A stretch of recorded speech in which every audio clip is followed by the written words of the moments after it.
Hello hi friends, నేను మీ జయసుధని. ఈరోజు recipe వచ్చేసి బగారన్నం, తెలంగాణ స్టైల్ బగారన్నం. ఓకేనా? బగారన్నము నేను ఎట్లా ప్రిపేర్ చేసిందో నేను మీకు చూపిస్తాను. చూడండి, నేనైతే ఈరోజు 2 గ్లాసుల రైస్తోనే, నార్మల్ రైస్, ఇది బాస్మతి రైస్ అయితే కాదు. ఓకేనా? చూడండి, 2 గ్లాసుల రైస్తో ఈరోజు నేనైతే రైస్ అనేది ప్రిపేర్ చేశాను. చూడండి, బాస్మతి రైస్ బాగుందా? సింపుల్గా, ఎక్కువ హెవీ మసాలాలు వేయకుండా నార్మల్గా ఇంట్లో అందరు తినేటట్టుగా నేనైతే బగారా రైస్ అనేది ప్రిపేర్ చేశాను. ఓకేనా? ఈ బగారా రైస్ ప్రాసెస్ అయితే ఇప్పుడు మనము స్టార్ట్ చేసుకుందాం. ఓకేనా ఫ్రెండ్స్? ఇప్పుడు బగారా అన్నము వండడానికి అయితే నేను స్టవ్ వెలిగించి ఒక పెద్ద గిన్నె అయితే పెట్టుకున్నాను. ఓకేనా? ఇట్లా వెడల్పు పాటి ఉన్న గిన్నె అయితే పెట్టుకోండి. అన్నము మంచిగా కుల్ల ఫ్రీగా మంచిగా అవుతుంది, అన్నం పొల్లు పొల్లుగా అవుతుంది. ఓకేనా? ఫస్ట్ అయితే నేను గిన్నె పెట్టిన ఆయిల్ అయితే కొంచెం ఆయిల్ కూడా బగారన్నంలో ఆయిల్ కొంచెం ఎక్కువే ఉండాలి, ఉంటేనే అన్నము ముద్దగా అవ్వకుండా ఇట్లా ఫ్రీగా మంచిగా అవుతుంది. ఓకేనా? ఇప్పుడు నేనైతే 4 స్పూన్స్ ఆయిల్ అయితే వేసుకున్నాను. సో ఇప్పుడు స్పైసెస్ అయితే వేసుకోవాలి. ఫస్ట్ అయితే నేను బగారాకు వేస్తున్నాను. ఓకేనా? మీకు తెలిసినాయే కదా స్పైసెస్, అందుకనేసి నేను ఏమైతే వివరంగా చెప్పట్లేదు. ఓకేనా? ఇప్పుడైతే చెక్క వేసుకుంటున్నాను. నెక్స్ట్ స్టార్ పువ్వు వేసుకుంటున్నాను. స్టార్ పువ్వు వచ్చేసి ఒక 3. నెక్స్ట్ లవంగాలు కొంచెం తక్కువనే వేసుకోండి, ఎందుకనంటే కొంచెం ఘాటు ఎక్కువ అవుతుంది, అందుకనేసి నేనైతే 6 లవంగాలు అయితే వేస్తున్నాను. లాస్ట్ సాజీరా అయితే ఒక స్పూన్ అంత సాజీరా అయితే వేస్తున్నాను. కొంచెం సాజీరా ఎక్కువ వేసుకోండి, బాగుంటుంది, కలర్ కూడా వస్తుంది. మెయిన్ కలర్ కోసమే సాజీరా.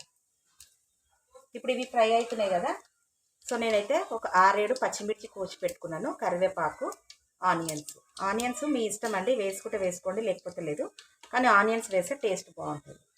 ఇప్పుడు ఇవి వేసేసుకోవాలి. ఇవి కొంచెం ఫ్రై అయితే అవ్వాలి. ఆనియన్స్ ఇట్లా ఫ్రై అవుతున్నాయి కదా, ఇప్పుడే మనము పుదీనా కూడా వేసుకోవాలి. ఈ పుదీనా ఆనియన్స్లో ఫ్రై అయితేనే అన్నం కలర్ వస్తుంది, టేస్ట్ వస్తుంది. ఓకేనా? ఇప్పుడు చూడండి, మంచిగా ఫ్రై అవుతున్నాయి కదా, ఇప్పుడు మనము సాల్ట్ కూడా వేసుకోవాలి. సాల్ట్ కొంచెం చూసి వేసుకోండి, ఎందుకు అనంటే ఆల్రెడీ కర్రీలో కూడా ఉంటుంది, అందుకనేసి సాల్ట్ అయితే కొంచెం చూసి వేసుకోండి.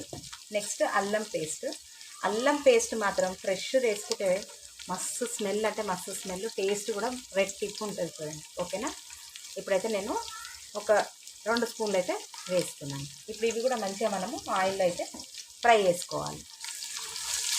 ఇవంతా మంచిగా ఆయిల్లోనే ఫ్రై అయితే అవ్వాలి. ఇప్పుడు చూడండి, మంచిగా మనకు మసాలా అయితే ఫ్రై అయిపోయింది. బగారా రైస్కి ఆనియన్స్, ఉల్లిగడ్డ ఇవన్నీ అయితే మంచిగా ఫ్రై అయిపోయినాయి. బగారా రైస్ అంటే ఇవే ఫ్రెండ్స్ వేయడము. కొందరు ఏవేవో యాడ్ చేస్తారు, కానీ అది అట్లా బగారా రైసే కాదు, తెలంగాణ స్పెషల్. ఓకేనా? నేను పుట్టినప్పటి నుంచి చూసుకున్నా, మా మమ్మీ ఇట్లనే చేస్తుంది, సో నేను కూడా ఇట్లనే చేస్తాను మా ఇంట్లో. ఓకేనా? ఇప్పుడైతే మనము వాటర్ అనేది యాడ్ చేసుకోవాలి. నేనైతే నార్మల్ రైస్తోనే చేస్తున్నాను, బాస్మతి రైస్తో కూడా ఏం చేయట్లేదు. నేనైతే 2 గ్లాసుల రైస్ యాడ్ చేసుకున్నాను. 2 గ్లాసులకి 8 గ్లాసుల వాటర్ అయితే పోసుకున్నా. బియ్యం కడిగి ఆల్రెడీ పెట్టుకున్నాను. చూడండి, ఇప్పుడు వాటర్ వేసుకున్నాం కదా, నేను ఆల్రెడీ ఇప్పుడే బియ్యం నానబెట్టి పెట్టుకున్న వాటరే వేసినాను. ఇప్పుడు బియ్యం కూడా వేసుకుంటాను ఇందులోనే. మసలేటప్పుడు వేస్తే ఇంకా కొంచెం టేస్ట్ బాగుంటుంది అనేసి అంటది మా మమ్మీ, కాకపోతే నేనైతే ఇప్పుడే వేసేస్తాను. ఓకేనా? ఇప్పుడైతే రైస్ అంతా యాడ్ చేసుకోవాలి మనము. ఇప్పుడు చూడండి, యాడ్ చేయాల్సినవి అయితే ఏమీ లేవు, నేను రైస్ కూడా వేసుకున్నాను. ఇప్పుడు అంతా మనము ఇట్లా మంచిగా కలుపుకోవాలి. ఓకేనా? ఇప్పుడు ఇట్లా కలుపుకొని అన్నం అయితే కంప్లీట్గా మనము ఉడికించుకోవాలి.